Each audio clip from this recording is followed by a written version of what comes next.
Okay, welcome back to a video with greenskins this time, tips and tricks.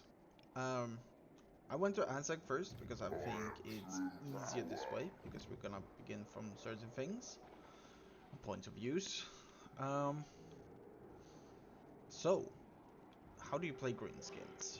Greenskins is a lot more focused on about the battlefield. You wanna fight, you wanna gain bonuses, get more loot from just fighting over and over again, upgrade your troops. The more fights you have, the better bonuses you get. And when you have gotten all the bonuses, you get a wall. Getting a wall means you get a secondary army in each army. Yes, each army. If you had 3 armies, now you have 6.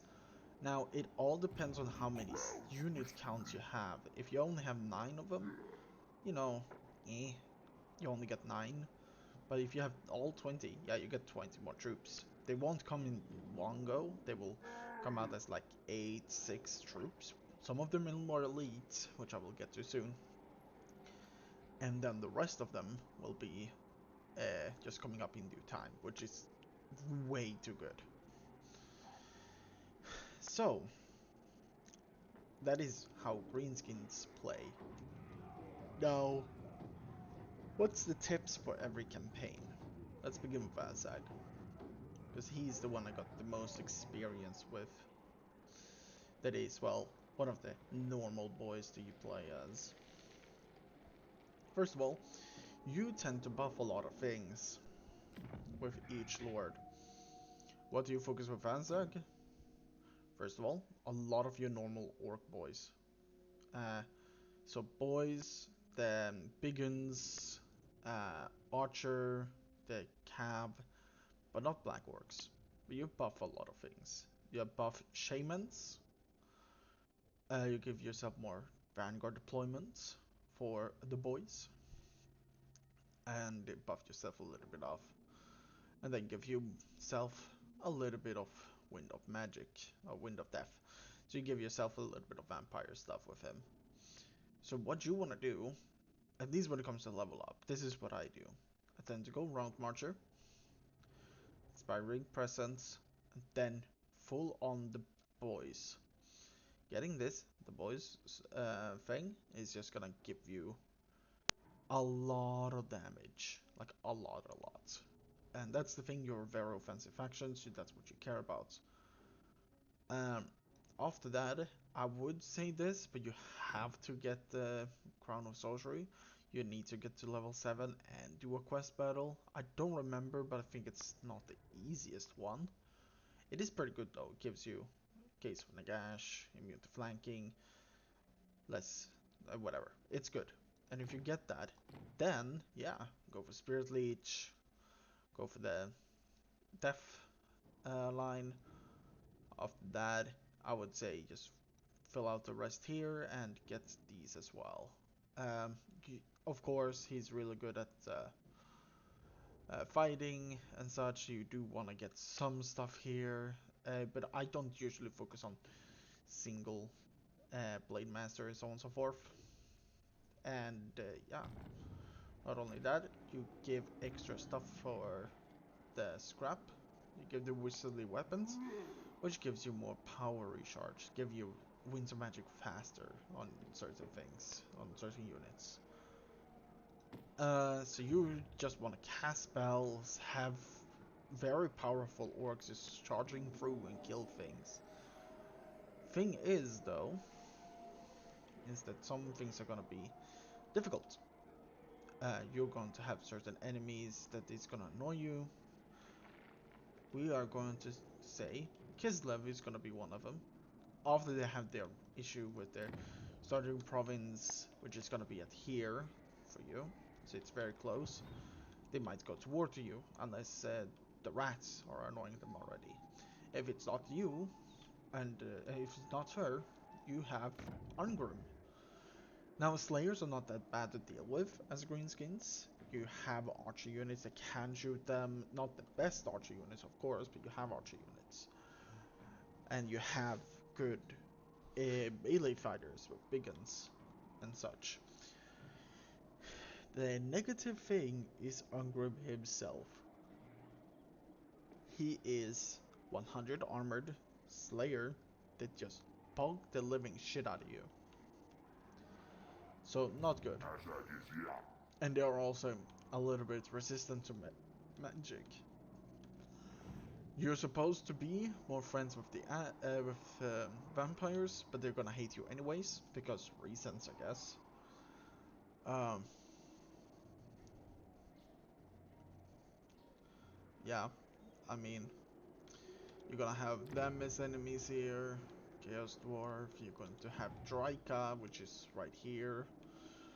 So you're just gonna have the enemies all around you. Possible allies is Scarsnake, but he's gonna focus down on Grim if you can. This is my route. Taking down your starting ogres. After you're done so, try to build up some defensive structures here for Kislev and such. While you can on the way stand here, go all the way south, deal with Ungrim as soon as possible. Get these as allies or take them over for yourself. Go south, take Sufbar, and then find Scarsnake's main army, go and beat him and confederate. With that, you will have the whole mountain for yourself. You can now either focus going down here to take down the rest of the dwarves and take Gorbad, that should be here, and Scrag the Pest. Um, or you can focus on going out here to the Chaos Dwarves, going to meet Grimgor and take him for yourself. Or lastly, go and fight these, because you are going to be declared war on eventually, and it's just nice that you have some defensive structure here to have that ready. The thing is, you will get gold structure here, and what you want is the you want a gold or growth. I would say first, then I would say go with defense, and then afterwards go with gold. Reason being is why you don't want to go with the other things. Well, it's easy. You don't usually want to go pile of shiny stuff. It will prevent you from building this, and this is the main income structure for you. Because you don't do a lot of raiding, honestly. I never put myself in raiding stance unless I want to avoid attrition. But it's the sacking and looting settlement will be insane. And then every post-battle loot will be insane. This is just level 1. Now imagine you have 5 of these. That is 20% increase on all the post-battle loot, and that is gonna help you a lot. So this is what you do as Azag. You wanna fight early and try to get the greenskins here in this nearby mountain to join you as soon as possible. And kill off the dwarves nearby. Then you have to pick and choose where to go with the dwarves, chaos dwarves, Empire, Kislev. Choose your poison. Anyways, we go now to the next one. And now we go to our main man, Grimgor. Reason why I thought it was better to bring up Azag first is because he is a little more interesting, and I think he buff up the units you want to recruit first in the first 20 turns, unless you get lucky and really good with growth early on to get bigger units, but you know, good in the early turns. Now, as for Grimgor, you don't buff up your orc boys or normal orcs units, not the goblins. You buff up black orcs in a ridiculous amount. Like here you go, more armor piercing, charge bonus, leadership and weapon skill, self buff and self buff. And then he's become semi-corn. The thing is with Grimgor is that you just wanna upgrade them. Now they're not they're not hard to get, not particular. They are tier 3 and between these two, I would always suggest the axe, the great weapon option, because you just want them to deal damage as much as possible. And like these are good. I would say the normal Black Orcs are excellent at certain things. I think they are excellent at fighting certain factions. Vampire counts being one. Um, I would say almost even just Empire for certain factions. Like if they don't have a lot of guns, I would say these are way better. Uh, Cafe, because they don't have a lot of armor piercing without their artillery and other factions, but 80% of the time it's the great weapons because they're just gonna do a lot more damage. Now you might look at the melee attack, which is looking pathetic, but then you have to remember as soon as the wall activates, that is gonna be increased, and every rank they get in battle, they're gonna get more and more. So you do not need to care. Um, Otherwise, Grimgore focuses on them. So you need to get down to where is it? There should be somewhere. There we go. Sundering Blades and yeah, Sundering Blades here is what you want to get as soon as possible. Just getting the armor sundering attack, more melee attack. You want to buff them up. The thing is though, is that with Azag, that was over here, in his wall, he gets different elite units. He gets Wyverns, and that is a very compliment to his orc army because then you have something fast, they can terrorize and so on and so forth with the orcs. Grimgore just get, well look at that, he would just get more black orcs. I don't think it says here, no? No it doesn't. But yeah, he get more black orcs essentially. So forced to get them more, and yeah. The thing is with Grimgore though is that you have one amazing thing and three negative things. Amazing thing is that you're fighting like shit tons more than anyone else. You will have these ogres and some greenskins here.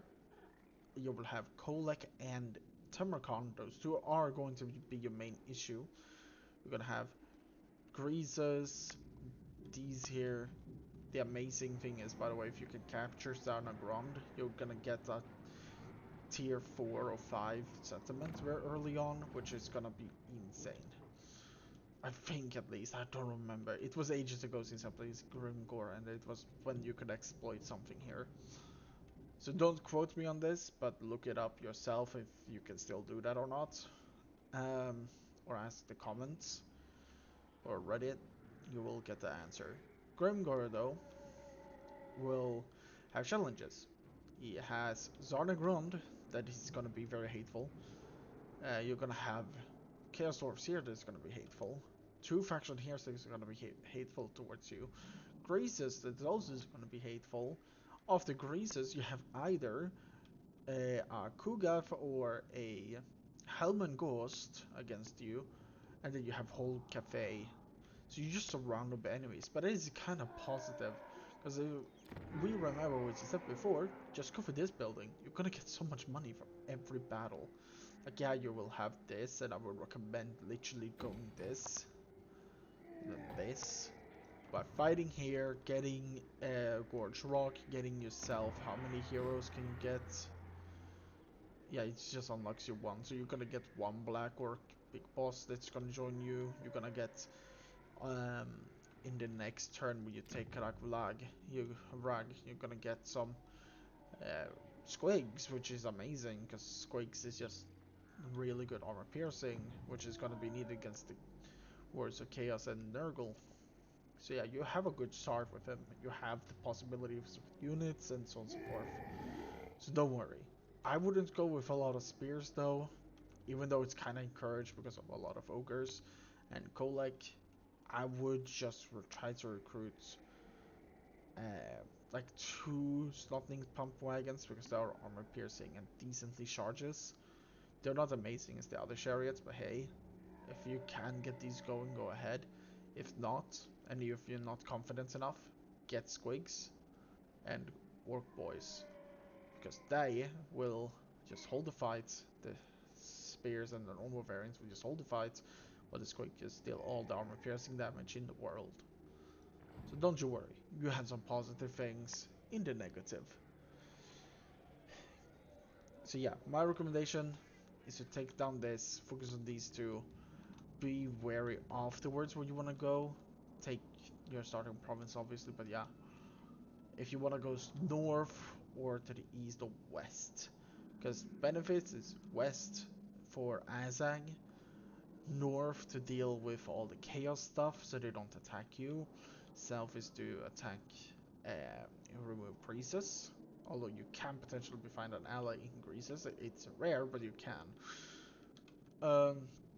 And lastly is Cafe, which the only benefits is that, well, it's very easy land. It's not like real annoying enemy besides Niche, but yeah, it's not real like a really big annoying enemy there. So yeah, that is my tips if you wanna go with Grimgor. Now down to the next. Now to Warzag. One thing beforehand though is that what I'm gonna do is to tell you that every unit who is, or every lore that is a DLC and how to access them. Warzag and the other two that you saw me playing, you get by owning Warhammer 1. That's it. That's all. You own a DLC, or you own Warhammer 1, you get them. Because in this game, it's very weird how you get all the legendary lords and such. Anyways, what is Warzag? He is the goofy man. No, but he is a weird one. Instead of focusing on like your entire army and having all the possibilities of your army, you focus on savage orcs. If I'm gonna be honest though, savage orcs are great. They are honestly the strongest units in, or strongest tier 1 or tier 2, one of the strongest tier 2 units in the whole game. It's weird how you get them. As Warzag, you can get them anywhere with the Savage Orc Gathering. You can still get the other things, but I would not recommend. As the other factions, you need to find a Savage Orc thing here, like this tag here, to then get the special building. Warzag gets something else from them. He can get, well, let's just do this real quick to show you what he can get.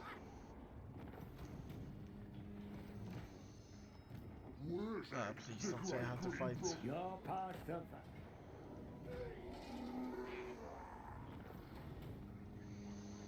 Just doing this so I can get the biggest chance of getting here. Farm Confederation. Yeah, you just got another settlement with that. Whatever. You can get an additional building, a landmark if you will. With Warzag you can get these. And this is in a lot of spots, not like every province. But hey, it will give you more winds of magic, more cooldown to big wall spells, diplomatic with all greenskins, and recruitment rank for all savage orcs, and of course minus corruption. So you, as Warzag is, he is the big wall spellcaster of them all. He just wanna cast spells over and over again. Like you make so your Foot of Gore costs very little. Like it usually costs, what is it? Yeah, 18. You make it cost 6 less, so you make it cost 12, which is one of your biggest spells. You also make a lot of things. You can get it level 2, like I can just do this right now. Like I'm level 3, I got that already without any issues. So you got your big spells very early on, and so on and so forth. Some characters has this, of course, and of course it gives the idol of Gork. Every faction gets, well, every one gets this special scrap thing. For you, you get the idol of Gork, which give dampen, removing spell resistant by 20%, and you also remove magical attacks. Uh, and you negate their magic attacks nearby, which is really good because you have a lot of physical resistance with them. Not only that, it's gonna be really good in terms of actions here. You're gonna fight around because you're gonna fight Kairos here very decently early on. Your start is essentially just taking this down, confederate, get more savage orcs. It is beneficial, honestly, in my opinion, to go like this. Because what will happen here is that it will take a long time. Nah, you just double recruit your way. Recruit here. Fight the Statue of the Gods, you will get one more recruit, probably. I would, in that case, get some Goblin Archers. Then you go up to Tolaqua, then Deadhead. You're gonna then want to fight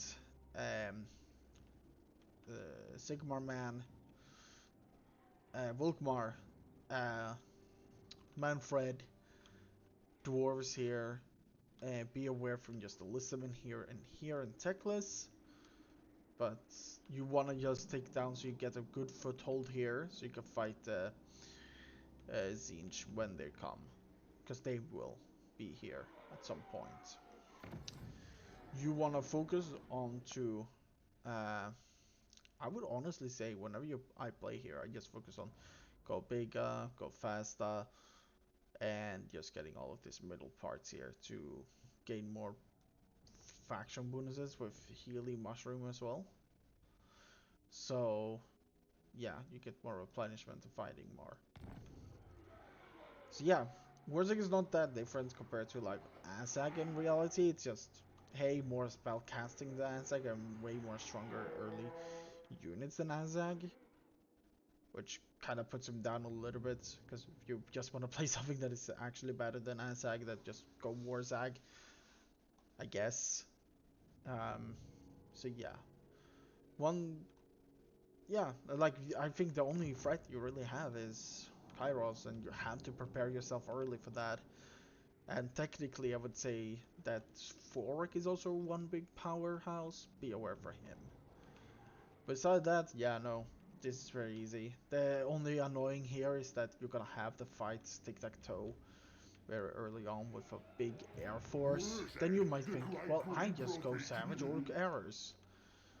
Like, yeah, the Arrow Boys are decent, but they're not gonna be enough to like, yeah, they're gonna definitely have enough ammo to kill everything off air, but in my opinion, just go big energy with just Savage Orc, kill everything on their ground, split everything up, let their bombard some of your units, quote unquote, because that's not gonna be enough.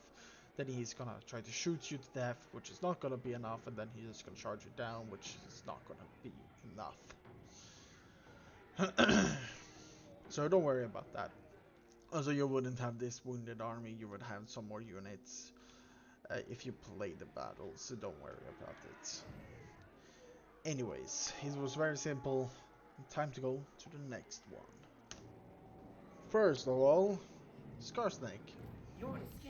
How you get Scarsnake is through the Prophet and the... No, not the Prophet, the King and the Warlord DLC. I don't know if they fixed you can only buy Scarsnake yet or not. They said they want to do that on every single DLC.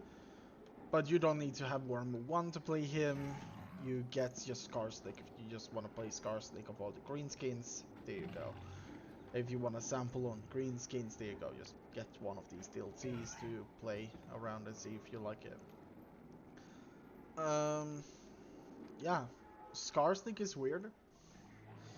Very weird. In the sense of his campaign mechanic is he cannot recruit orcs until he got the Carragate Peaks. Then you can recruit them only from that settlement. Because you cannot buy and get this building. You get Carragate Peaks and you have to get a building to begin to build here. So yeah. You will focus on goblins and squigs. So honestly, whenever you start your campaign, don't go for the gold trap here. I would just say go here. Done. and simple. That's my first tip for the game, because the thing is with Skarsnik is that yeah, he buffs them up quite a bit. He also has stalking, so he's kind of like a Skaven, being able to ambush when he's attacking normally. He has high leadership called Night Goblins and melee defense. However, that is also these guys, and his wall is just, you know, more missile strength as well, so you can shoot more enemies.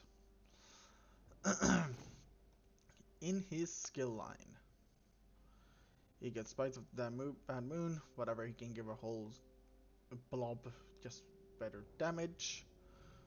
He can make enemies go rampage. He can have stalk. Um, he steal other people's experience to himself and gets a bunch of goblin big bosses and so on and so forth. And he can just get more items, and of course he will make sure that his whole army gets more armor piercing. Thing is, you will have a lot of things. Of course, he gets a special thing with the scrap, and it's gonna be Fungus Flask, which gives them damage over time whenever they attack, and they also get even further negatives in their poison, so it's a very good poison. Anyways, what should you do? Well, the thing is, you cannot confederate these easily because the main leader is here and gonna fight Forgrim. You just want to take over the world Archway, then you want to take the high place, and then rush here. The thing is though, with your army, or with this faction, your hero recruits are way too simple, and your goblins and squakes had 20% minus upkeep. So this guy, no, he is not gonna join the army. He's gonna become an agent, because he has a bigger chance that this is not 100% guaranteed. Of course, it's a 50-50. Succeed, okay. Now you just go here, upgrade, and let's say upgrade on assassination, because what you want with this guy is to level him up a little bit so you can assassinate Forgrim's hero. Make it easier for your army, and as Skarsnik, you just wanna easy win. You can play that fight if you like. It's gonna be easy because you have the spider and the squigs. Now you have two things you can. You can opt in to go here, take down the second army without issue, loot and occupy because of reasons. Because you can still have the tier 2 places. Do, sorry, this and do this. Repair, and now when you recruit, you have a good time because you wanna get two of these and these. When you recruit, you want nasty skulkers. Reason why is because they have almost full armor piercing, and you're gonna fight a lot of dwarves early on, so that's nice. They're gonna have opportunistic murder. Whenever they flank or in the rear of enemies, they get way more damage, which is easy to do because dog, and they have vanguard deployment. Then they have smoke bomb, decreasing their speed whenever they get nearby. Now this is not the best against dwarves because they're already slow, but it's good if you wanna disengage or something similar. Just say no, you're gonna be way slower, screw you. And then of course some archers, because you're gonna need some extra poison damage onto their other units. Also there's just another thing, you can just go full on these or full on the night goblins and such. You just wanna speed up these things, getting this, and you can recruit 4 units. You go over here, you can recruit 4, again full army, take this, this, and then this without any issues. Slide the Missa will be here trying to scout for you and deal with certain things to try to level up. In your research though, you want to go up here with goblins. You do not care for this early because that's not going to benefit you early.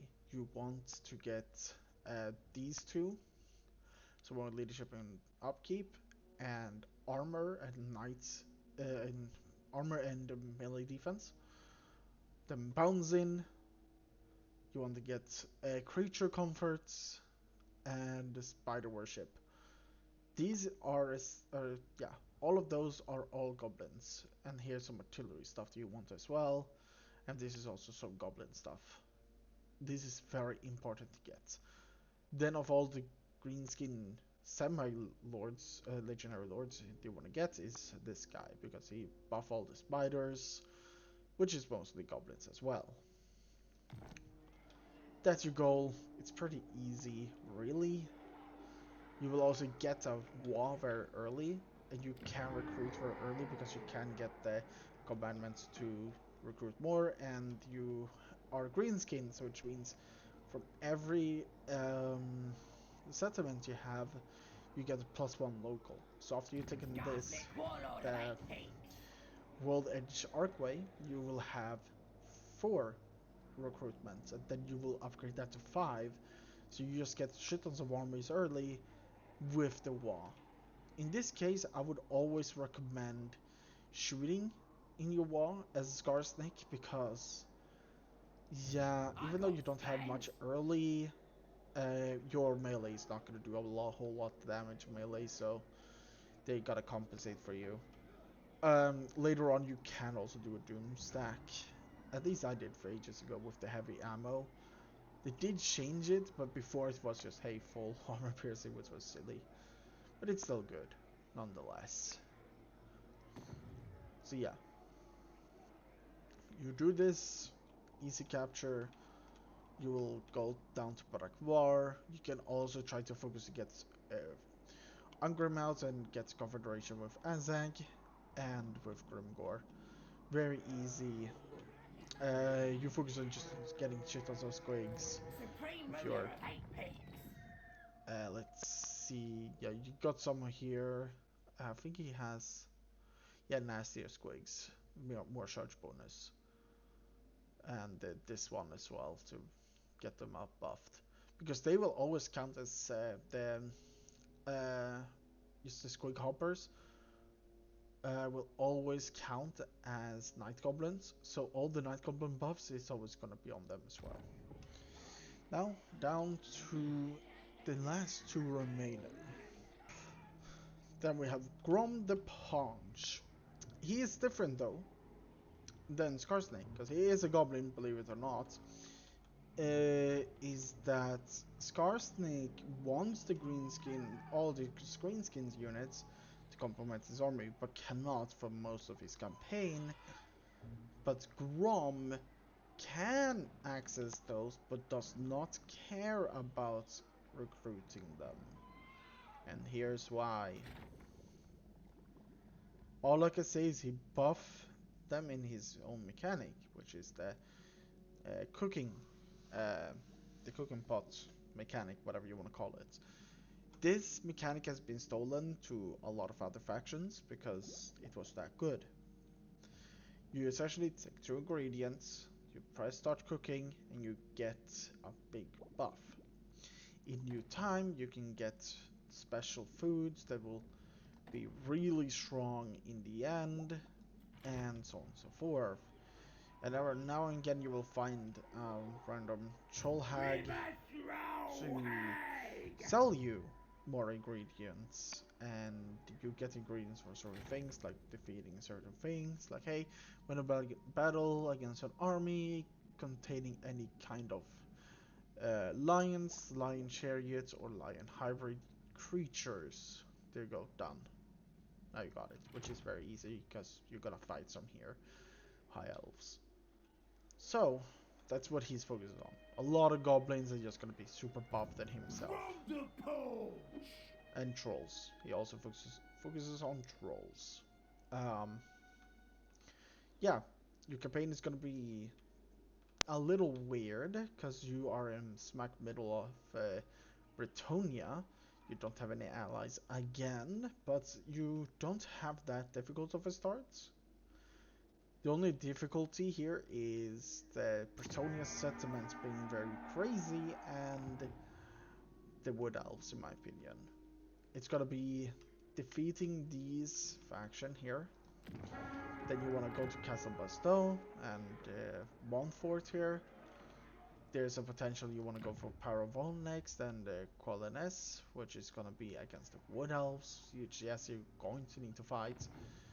Then it's gonna be Enchantress. Maybe you can ally yourself with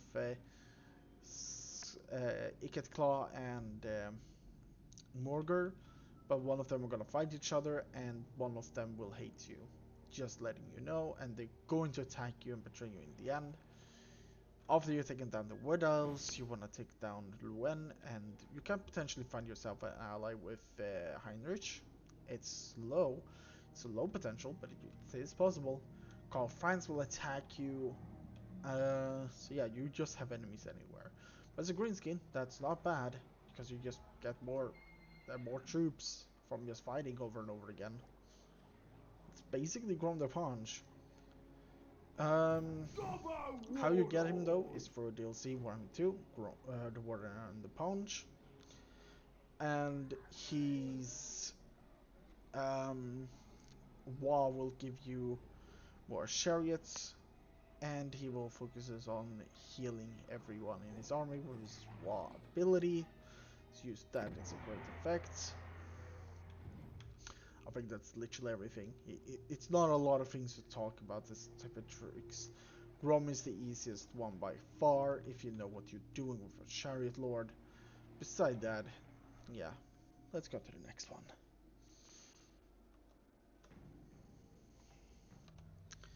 And to our last lord in the list, Gorbad Ironclaw. Gorbad Ironclaw. I know how that works. Yeah, I think it's one of the most interesting one of all of them. Now, there's one negative thing, and one thing that a lot of people complain about, which you're going to hear a lot. Gorbad is getting a negative thing because he starts where Grimgor used to start, so it does just feel like Grimgor's old campaign. And that's where a lot of the complaints come from, which is fair enough. But it's also where he starts in like his lore, so like they changed the starting position between Grimgor so he can be here instead. It's weird. However, he's interesting because instead of wanting to focus on one way, like Azag wants a lot of the early orc units, Skarsning focuses only on goblins early on to get Squigs stronger later, and so on and so forth. Gorbad focuses on everything. What do I mean by that? You can get tactics. Depending on how your army is, you can get them, well, plan. You can get, example, Gorbad's boys, which makes all your orc boys and dwarf boys cheaper. However, with that you get, hey, some unit benefits, but you have to have these requirements in your army. So if you want Earth Mentality, which is my favorite, you need to have 3 Squig herds. If you want to light them up, as you can start in the beginning, you need to have 2 archer units and a Squig. Simple as. And it goes on with these, then it's Piga strategies and Master tactics, which you can unlock with different things. Like, hey, Gorbad needs to level up 40, recruit 15 River Trolls to get these, and so on and so forth. And they're not bad. Like, your River Trolls get a big buff, and yeah, exploding arrows for Orc Boys, not bad. Or the Master Planner, you just need a Gorbad, which means only his army. He give everyone Vanguard deployment, and the Master Planner, which gives Unbreakable and immune to flank, which is to everyone, which is insane. So yeah, you just get these upgrades in due time. That's not the only thing he focuses on, because he also focuses on your main mechanic, which is the wall. When the Plainly, wall is fully too done, much you work. usually get a reward if you've done it. Because if you don't know, you choose the wall, you choose who you're gonna be on. So let's say there's gonna be ice. It's gonna be on their main province. So let's say it's here. You go there, you hold it for until the war's over. You get a big reward, which can be money and scrap, some units, and some other things, right? What you do with Gorbad is that he gets What do you massive need benefits then? from them. He gets bigger rewards. So that's what he does. And he doesn't buff his own units that much, because he buff up anything, really. Because he is everything. So he has here the plan, more research rate, yippee. Uh, melee defense and Sons of Warfare, an ability he can use. Then boys in the front, all melee infantry gets stronger buffs.